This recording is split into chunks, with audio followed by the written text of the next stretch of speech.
We had a very limited culture of self-development across the organisation.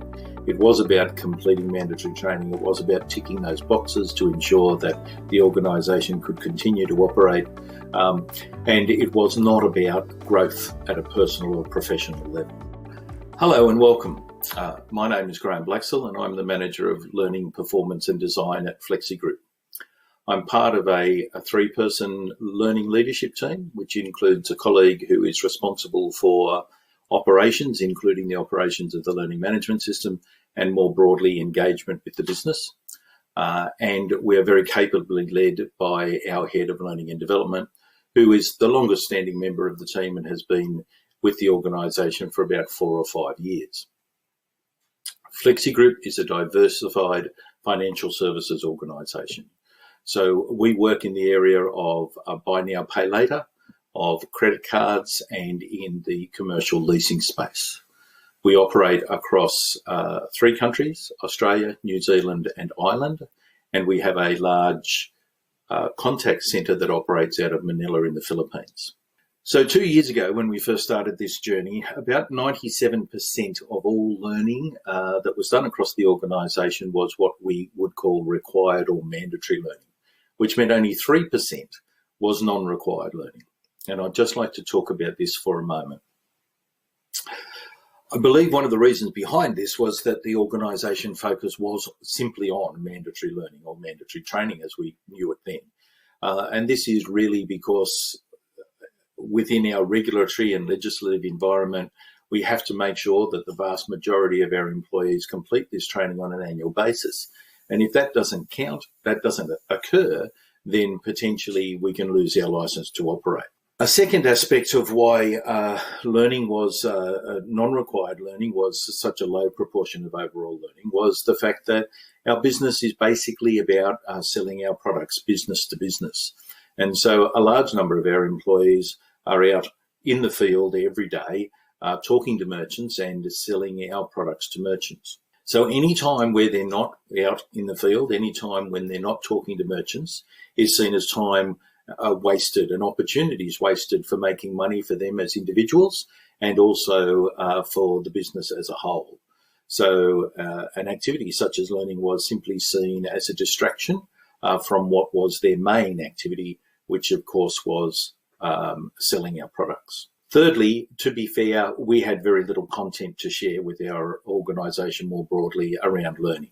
Our focus was mandatory training. We had small amounts of bespoke learning that we had built, but basically we had nothing of a great value to offer the broader organisation. And because of all of these 3 things, I believe we had a very limited culture of self-development across the organisation. It was about completing mandatory training. It was about ticking those boxes to ensure that the organisation could continue to operate. And it was not about growth at a personal or professional level. Finally, an important point, I believe, is that our training regime at that stage did not take into account or acknowledge adult learning principles in any way, shape or form. And so there was no learner control over what was going on. It was all imposed. There was no acknowledgement of prior learning, and there was certainly no division of learning around experience. Everybody did the same learning, they did it at the same time, and they did it every year, and the chances are it didn't change much from year to year. So it was, from an engagement perspective, it was a pretty poor example. However, there was an enthusiastic desire for change, and this is really the crux of the presentation. This is where we started to look at how we could do things differently. We had our shiny new toy. We had the SumTotal learning management system, and that was supported by Skillsoft resources. And this gave us the opportunity to provide a consistent learning program and platform across the whole of the organisation. This had not previously been the case. But before we started on that journey, we wanted to sit down and really, as a learning leadership group, understand what our common understandings of learning and adult learning was all about and how we could add further value to the organisation. We wanted the learning management system to help us bring our vision to life. We did not want the learning management system to dictate what we did from a learning perspective, but rather we were very keen to ensure that it was a tool we used effectively to envision our understanding of what learning was. We understood we needed to be more proactive with our employees because that was something we hadn't done previously. Simply providing resources was not going to be enough. But we also needed to change some fundamental understandings about what learning was all about. We needed people to think of differently about learning as opposed to the previous regime of mandatory training. And so we deliberately changed the language and we started talking about learning and we removed the word training from our vocabulary. We wanted to talk about many sources of truth rather than one source of truth. Again, harking back to the mandatory training, there was only one source of truth. This was legislative required training that people had to do, and it gave one option, the legal option, the legislative option for what had to be done and how things were due to be completed within the organisation. We understood that we had thousands of employees, all of whom had expertise in their own areas, many of whom had outstanding expertise, and that learning was being lost. As those people left the organisation or retired, resigned, then all of their understanding and all of their knowledge left with them. And that was such a terrible waste. And it wasn't something that we could put in an e-learning module, for example. So we started to look very carefully about how we could ensure people understood there were many sources of truth and not just one. And we wanted to move away from the concept of compulsion to the concept of choice. Of course, mandatory training was all about having to do it. And what we wanted our learners to do was to start thinking about choosing learning that best suited their needs and having resources available for them to select what they needed to solve their day-to-day problems. We were really fortunate because the organisation had given us this wonderful resource that we now had, and we were the first business unit in the organisation to be able to look at how we would apply our learning strategy across the whole of the business. Previously, our businesses in New Zealand, Australia and Ireland had operated separately. In fact, within Australia, we had two separate businesses. So they had different learning cultures and they had different business cultures. They were, in fact, different organisations simply under the same banner. But now with our SumTotal learning management system and our Skillsoft content and our new vision of learning, we could incorporate all of this into one approach for the whole organisation. And we were the first business unit to be able to do that. So we built our strategic plan and we built it around one business. We built it around one tool, the LMS. We built it around a consistent understanding of learning, and we built it around a shared vision of a learning organisation. So where did we start? Well, now we had our new LMS and our Skillsoft content. We certainly had taken a great step forward, but we still had plenty of work to do. The first thing we wanted to do was differentiate between required learning and recommended learning. So as previously mentioned, the focus previously had been on mandatory training. We were now trying to look at non-mandatory or non-required training. And so we actually brought in those two terms. We brought in a term required training for the mandatory and onboarding type of learning to be done, and non-required or recommended learning for those things outside of that mandatory sphere. We also started to build programs. Previously, we had one-off modules. Again, the nature of mandatory training had been, here is a module around this piece of legislation. Now we were looking to engage more broadly with our organisation around learning. We wanted to make sure we had programs of resources rather than just single modules of resources. So we would have anything up to 8, 9, 10, 12 pieces of learning within a program. And our hope was in doing this that we would be able to attract a broader group of learners, because simply put. We had different styles of learning. We had different types of activities spread across these modules. All of them integrating with one another, all of them supporting one another, but different levels and different approaches across the different modules and the different activities, which we hoped would attract a broader audience. So we created programs such as sales fundamentals, customer fundamentals, and leadership fundamentals.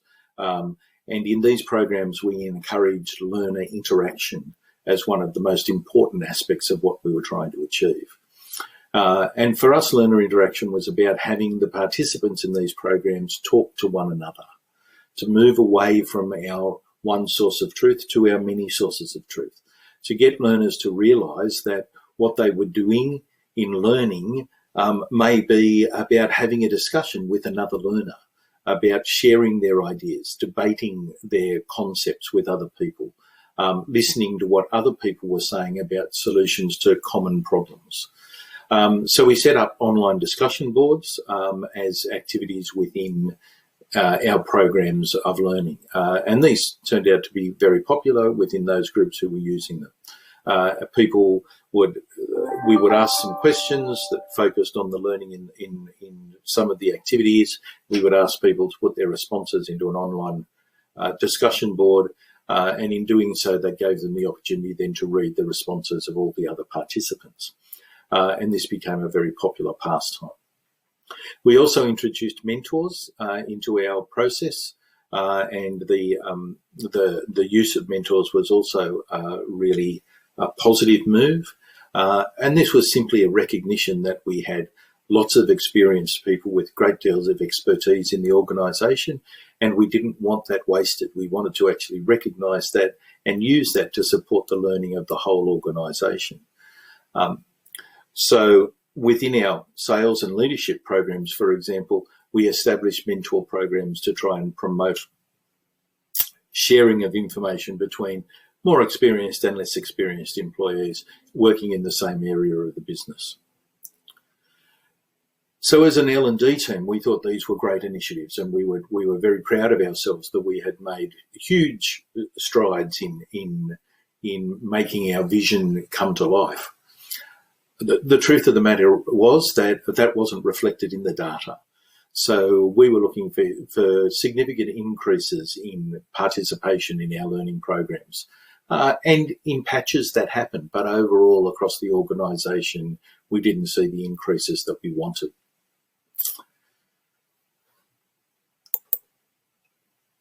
However, we were to get a huge bonus, and our huge bonus was that about this period of time, a new CEO was appointed to the organisation, and our new CEO came with a huge sense of excitement and expectation.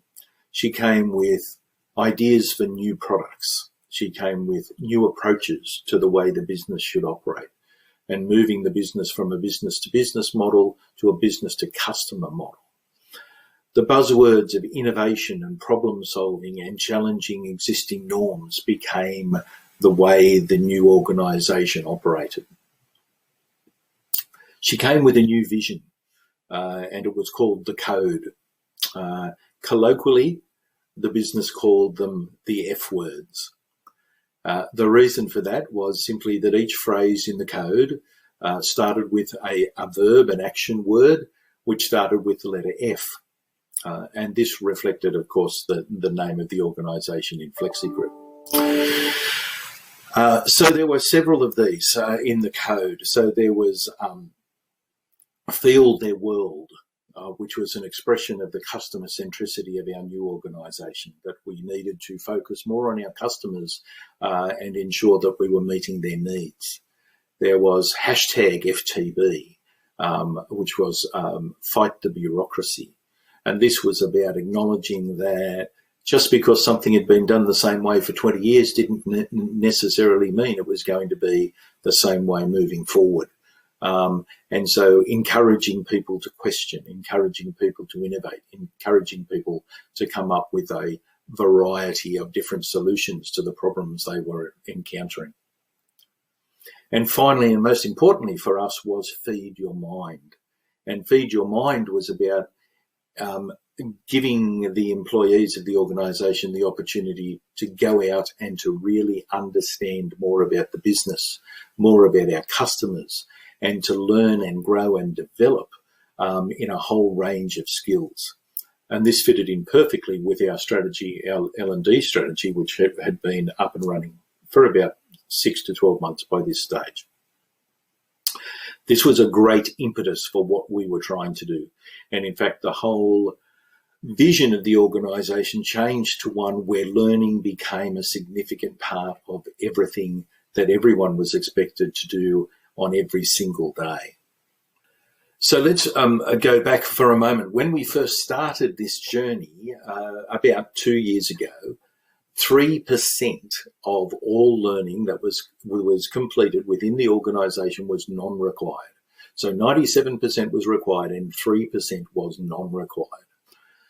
We started to get some indication that we were headed down the right track, and I'd like to just share a couple of quick stories around that.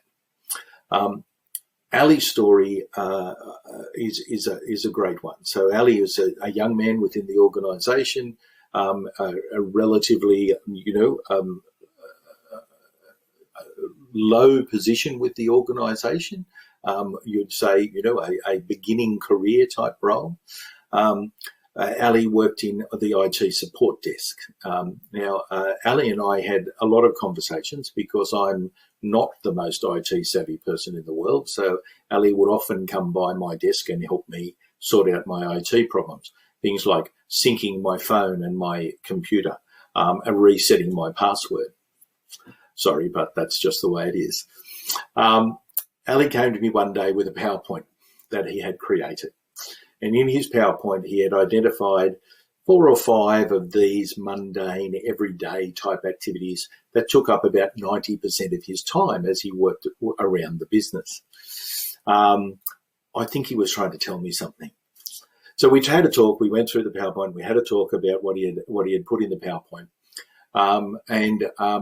He said to me, would there be any way that we could put this into the learning management system?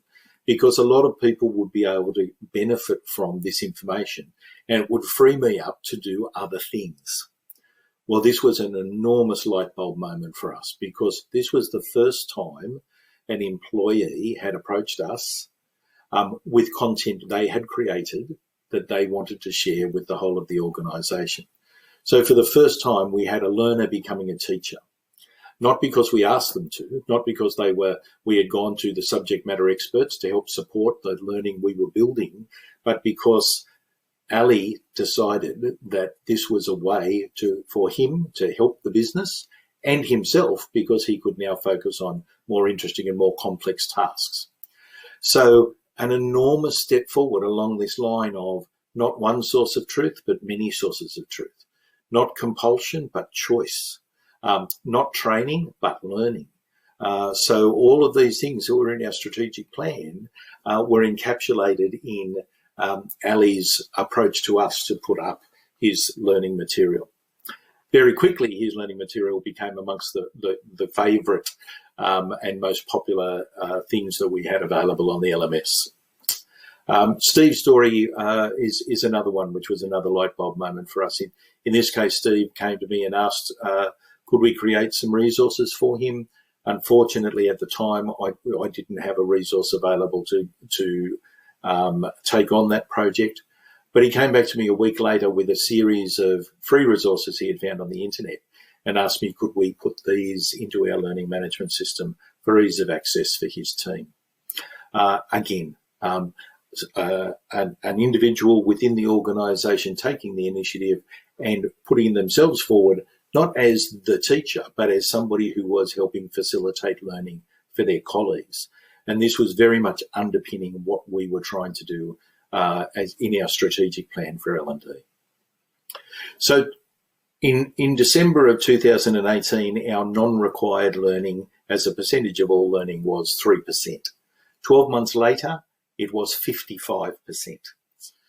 Given that the amount of mandatory learning that had taken place during that period of time was the same as it had been previously, that 55% was all about increased hours and participation of learning, but at a non-required level, learning that people had gone in and sourced themselves and undertaken themselves because they wanted to learn and they wanted to improve and they wanted to develop. So we were thrilled at this stage. Finally, I suppose in conclusion, I'd just like to comment about a couple of quick things. Our success has been based around outstanding leadership from our head of learning and development. Wonderful support from our executive and particularly from the CEO, who came in and introduced a vision for the organisation that reflected the importance of learning for everybody. Careful planning that took us months and that we have implemented consistently across the whole organisation. It's time now for us to review our plan and readjust our targets, because we've pretty much achieved what we hope to achieve in 3 to 5 years in 18 months. So we're very happy about that, and we look forward to more improvement and greater engagement with learning in the future. Thank you.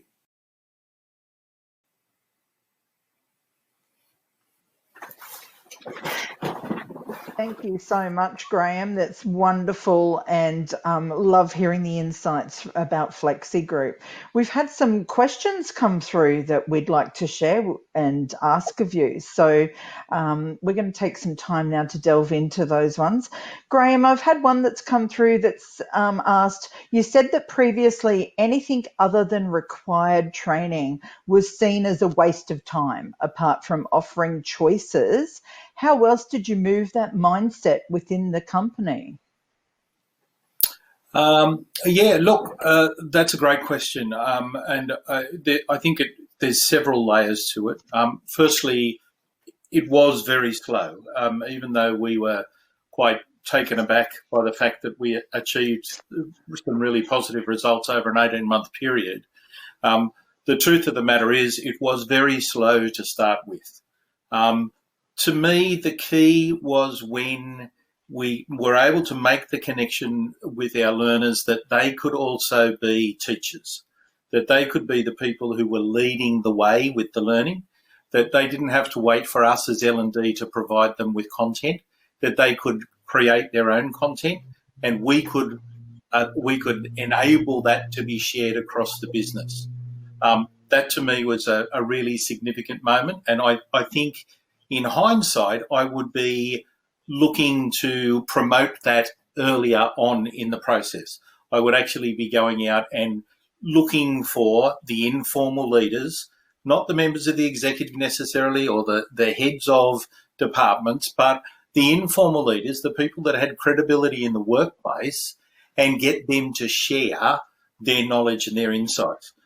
One of the things that we did relatively recently, within about 6 months, was we started doing weekly podcasts, which are about 15 minutes, and basically a large number of the executive were involved in this, but basically anybody could put their hand up, and we would talk to them about their story, about their journey with Flexigroup, and about their understandings of how the business worked, and give them an opportunity to share that with everybody.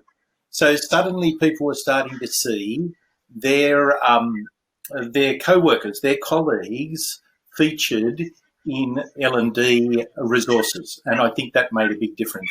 Then we had people come to us and volunteer to share stuff, and we had this turn, slow but definite turn in a view of what learning was about. The other thing that we had, which was maybe two other things, we had outstanding executive support, and we had that because we did have a new CEO, and we had new ideas, and people were expecting things to change. And the fact that one of those areas for change was around learning was an absolute godsend for us. And I know in many organisations that's not going to be an option for you to go and select a new CEO on that basis. But I think nurturing those relationships with key stakeholders is really, really important. The other thing that I'll go back to again and again and again was the planning. So this wasn't ad hoc. We sat down and we nutted out a plan of where we wanted to go and how we were going to get there. We took baby steps at first, and then we took bigger steps. We had a focus on no longer having one source of truth, but having many sources of truth. So then we sat down as a group and we started saying, how can we get the LMS to support us to promote many sources of truth? And so, we had online, bulletin boards. We had facilitated learning sessions where we connected a virtual learning session with resources that were in the catalogue supplied by Skillsoft. We were deliberately looking for ways to promote learners as teachers and multiple sources of truth. It would never have happened had we not been deliberately doing that. So it was more than just offering different choices. It was selecting specific strategies that we as professional L&D people believed would better engage our workforce more generally. Thanks, Joe. Great. Thank you so much. There's definitely multiple layers there. Wonderful. We have another question that's come through from a participant. I am looking to get a mentorship program started in my organisation. How did you get it off the ground floor? Okay, interesting question. We had when we were developing initially our sales fundamentals program, we had half a dozen key people in the business who were our subject matter experts, and they helped us curate and create the material that we required for our sales fundamentals program. Once we started to get into it, we realised very quickly that the material itself, no matter how good it was, wrapped up into an e-learning module, no matter how well designed it was not going to engage people the way we wanted them to be engaged. That we needed to have that human touch to it, that we needed to have people supporting one another in a real way. So because they were there, we turned around to our SMEs in that particular program and we asked them, would they be prepared to be mentors for this program? And we went through, we drew up some guidelines around how that would work. And we went to their managers and their respective executives and we talked through this concept of having a mentor program. And everybody was very much in favour. And because we had highlighted a group of people for the Sales Fundamentals program, we could easily match mentors and the learners in that way. So that was our first step around the concept of mentoring, and it was only a small one, but it opened people's minds to the idea again that we had many experts in our organisation and that we could utilise their expertise and their experience, and they could share that with other people. And it's again talking about this whole strategy around more than one source of truth. It allowed those mentors and the participants in the learning to talk to one another, to simply get on the phone.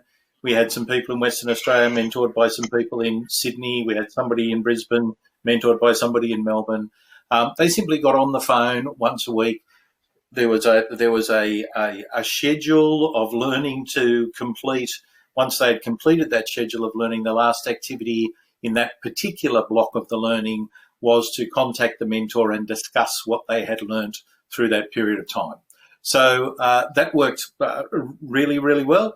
Only small numbers, but, it got the ball rolling, I think. Thanks, Joe. Great. And leading on from that, was there a certain criteria that you used to select who mentors would be or who could be part of that? Yeah, well, in this case, as I said, we were lucky because we already had these guys who were the subject matter experts for the program anyway, and they were very happy to be mentors. They saw it as a bit of a feather in their cap, I think. I think they appreciated the fact that they had been asked to take on this responsibility, and they felt pretty proud that their experience and expertise had been recognised. So they were already acknowledged as people who were very good at their job, and this was a further level of acknowledgement. So we sort of reverse engineered that. So since we had the people that we wanted to be those mentors, when we drew up the guidelines, funnily enough, the guidelines of themselves reflected the people that we had already chosen. But generally, it was simply about people, number one, who were keen to fulfil that role. Number two, who had recognised expertise in that particular area. And number three, and really importantly, people who could find the time to do this, that this was not going to be just a 5-minute exercise, but it was an exercise that was going to take them a certain amount of time, probably each week. And I think we started with that idea of 30 minutes once a week, that they would catch up with the participants that have been allocated to them. And in some cases, they had multiple participants, so that was a reasonable amount of time that they needed to allocate, which is why we went through their managers and executive to ensure that they were happy that we continued along that line. Oh, fantastic. Thank you, Graham. Another question we've got here. If you had to do it again, would you change anything? Yeah, I think ironically, what we would change is that we would go harder. I think we were very tentative initially. We were very clear in our own mind as an L&D group that we knew what adult learning was about, and we were looking at ways to translate that to fit with the business needs and to make sure that we were all aligned. And we took slow little steps, baby steps all the way along. I think 18 months down the track, what we realised was that there was a great thirst for learning there, that we had this wonderful resource at the time of around 1,000 individuals, many of whom were happy to share their knowledge and their stories and their understandings about the business, but nobody had ever asked them before. And so I think, ironically, we may have gone harder, faster at the beginning of the process and tried to engage those people earlier, rather than, it took a good, more than 12 months before we started to get traction around this many source of experts and not just a single source. And that was because of the likes of Ali and the likes of Steve, who sort of stepped up and came and gave us these wonderful activities that they had been working on themselves and simply asked us to curate. I think in hindsight, we might have made faster progress and been more effective if we had gone out and more actively sourced those people from the very beginning. Our first foray was really about the mentoring, and we saw some really positive results about that, but it was really limited, and we had to grow and develop and mature in our own thinking about how we were going to move from a mentor program to a culture where sharing knowledge and expertise was what was done by every individual every day. And that took us a while. So maybe our own self-doubt held us back a little bit. Maybe we should have just gone a bit faster, a bit earlier, and we would have had even better results than what we've already got. Some great insights and reflections there. Thank you. And we've got a couple more if you've got time, Graham. It looks like we've still got time. Next question we've got is, how do we maintain consistency in a peer-to-peer learning strategy? Okay, that's a great question, and it's one that I struggled with quite a lot, I have to say, along the way. The question is potentially broader than that for me, and it is about, when we say consistency, what do we mean? Okay, so what is the key purpose of our learning? Is the key purpose of our learning for everybody to be doing the same thing, or for everybody to be given a range of different options and different perspectives on a particular issue, and allow them to then analyse and integrate those perspectives into their own thinking and into their own work? And I think more broadly, that's really the key. The key is do we really want consistency, or do we want a variety of opinions? As much as we pushed really hard for many sources of truth and the use of experts across the business, what we were also looking for variety of opinions and variety of perspectives, and not just the one. We had been scared off, I think, a little bit by mandatory training, where there was always just one source of truth. There was always just one answer. What do you do when this happens? You do X, because that's what the legislation says. And so you'd have no other choice except to do that. If you don't do that, chances are you're going to lose your job.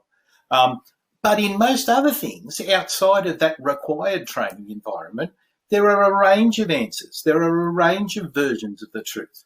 There are a range of perspectives. And I think that the trick with true learning is that learners take on board the fact that there are many versions, and they have to analyse all the different opportunities that are available to them and understand what works best for them. Not this is the answer, but from all the different answers that have been shared with me, from all the different opinions, what will work for me to help me get the best result? And I think that's where our focus was. We weren't so much concerned about consistency, apart from consistency in ensuring people actually thought about what they were being told and made decisions based on their own needs.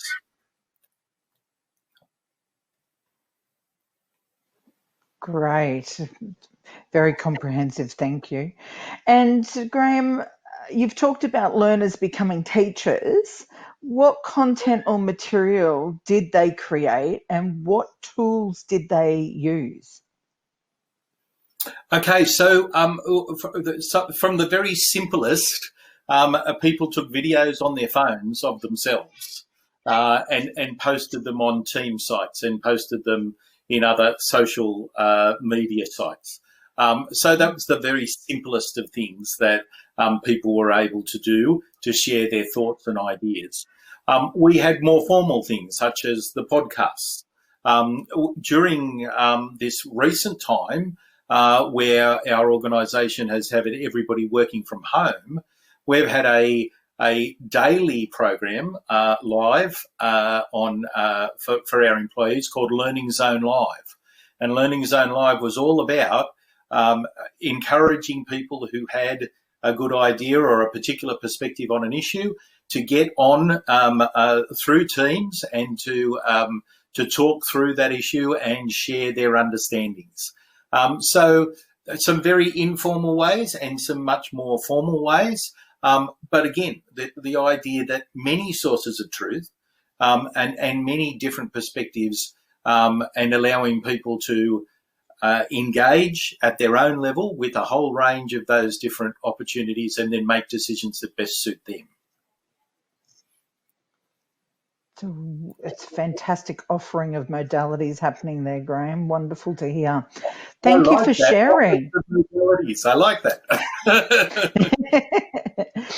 Wonderful. Well, that's all we have for the questions, it seems, at this point. So unless anyone has any further questions for Graham, we can finish it up there.